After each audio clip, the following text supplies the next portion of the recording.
ഡോക്ടറെ ഒരു റിസൾട്ട് ഞാൻ അയച്ചിട്ടുണ്ട് വാട്സാപ്പിൽ, ഒന്ന് നോക്കോ. ഒരു ബ്ലഡ് റിസൾട്ടാണ്, സ്കാൻ റിസൾട്ടാണ്, ഒന്ന് നോക്കോ, എന്താണ് അസുഖം എന്ന് പറഞ്ഞ് എനിക്ക് ഒരുപാട് റിസൾട്ടുകൾ വരാറുണ്ട്.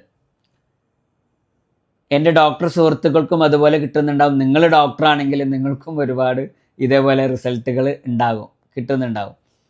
ചിലപ്പോൾ നിങ്ങൾ തന്നെ അയച്ചു കൊടുക്കുന്നുണ്ടാവും, നിങ്ങൾക്ക് അറിയുന്ന ഒരു ഡോക്ടർ സുഹൃത്തിനോ ഒരു ഡോക്ടർക്കോ, ഈ രോഗിനെ കാണാത്ത ഒരാൾക്ക് അയച്ചു കൊടുക്കും, അല്ലെങ്കിൽ ഹോസ്പിറ്റലുമായി ബന്ധപ്പെട്ട ഒരാൾക്ക് അയച്ചു കൊടുക്കും.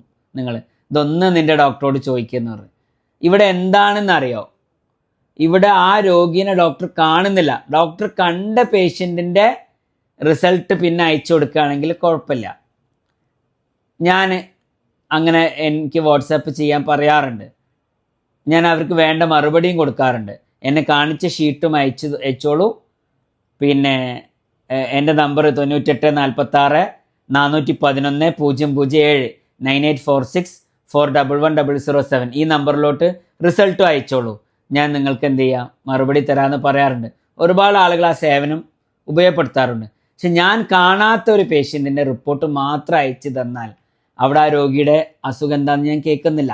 ആ രോഗിനെ ഞാൻ കണ്ടിട്ടില്ല, ആ രോഗിനെ ഞാൻ തൊട്ടു നോക്കിയിട്ടില്ല, ആ രോഗിനെ ഞാൻ മേടി നോക്കിയിട്ടില്ല, ആ രോഗിനെ ഞാൻ കോയിൽ വെച്ച് നോക്കിയിട്ടില്ല, കണ്ടിട്ടില്ല, തൊട്ടു നോക്കിയിട്ടില്ല, മേടി നോക്കിയിട്ടില്ല. ഇതെന്താ മേടി നോക്കൽ?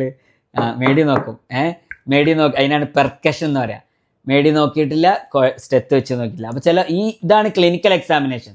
നമ്മൾ അവരെ പ്രസൻറ്റിങ് കംപ്ലൈൻറ്റ് എന്താണെന്ന് കേൾക്കണം, എന്താണ് അവരുടെ അസുഖം എന്നുള്ളത് കേൾക്കണം, അതിൻ്റെ ഹിസ്റ്ററി, അതിൻ്റെ കഥകൾ full, history of presenting complaint full കേൾക്കണം. അത് കേട്ട് രോഗിനെ കണ്ടാലും പൾസൊക്കെ നോക്കി പാൽപ്പേറ്റ് ചെയ്ത് അത് കഴിഞ്ഞിട്ട് കോയിലൊക്കെ വെച്ച് നോക്കിയാൽ തന്നെ, പെർക്കസ് ചെയ്യേണ്ട കേസാണെങ്കിൽ പെർക്കസ് ചെയ്തിട്ട് നോക്കിയാൽ തന്നെ നമുക്കൊരു ക്ലിനിക്കൽ ഡയഗ്നോസിൽ എത്താൻ പറ്റും. ഈ ക്ലിനിക്കൽ ഡയഗ്നോസിൽ എത്താതെ റിസൾട്ട് മാത്രം എനിക്ക് അയച്ചു തന്നു കഴിഞ്ഞാൽ റിസൾട്ടിൽ എന്താ പ്രിൻ്റഡ് അത് മാത്രമേ പറയാൻ പറ്റുള്ളൂ. ചിലപ്പോൾ അവരുടെ രോഗം എന്താണെന്ന് പറയാൻ പറ്റില്ല. കാരണം ക്ലിനിക്കൽ ഡയഗ്നോസിസിൻ്റെ കൂടെ ആ ബ്ലഡ് റിസൾട്ടും കൂടി ചേരുമ്പോഴാണ് ഒരു ഡയഗ്നോസ് ആവുക എന്നുള്ളത് ദയവ് ചെയ്ത് ആളുകൾ മനസ്സിലാക്കുക.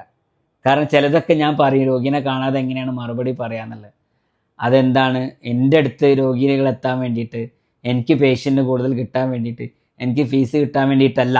എനിക്ക് അയച്ചു തരുന്ന നിങ്ങൾക്ക്, അല്ലെങ്കിൽ എനിക്ക് ആ റിസൾട്ടിൻ്റെ പേഷ്യൻ്റ് ആരാണോ അവർക്കൊരു ഗുഡ് അഡ്വൈസ് വേണമെന്നുണ്ടെങ്കിൽ റിസൾട്ട് മാത്രം വെച്ചിട്ട് ഒരു ഗുഡ് അഡ്വൈസ് കിട്ടൂല, നല്ല അഡ്വൈസ് കിട്ടൂല. അത് ദയവ് ചെയ്തിട്ട് ഈ ഇൻഫർമേഷൻ മാക്സിമം ആളുകളിലേക്ക് ഷെയർ ചെയ്യുക. Thank you.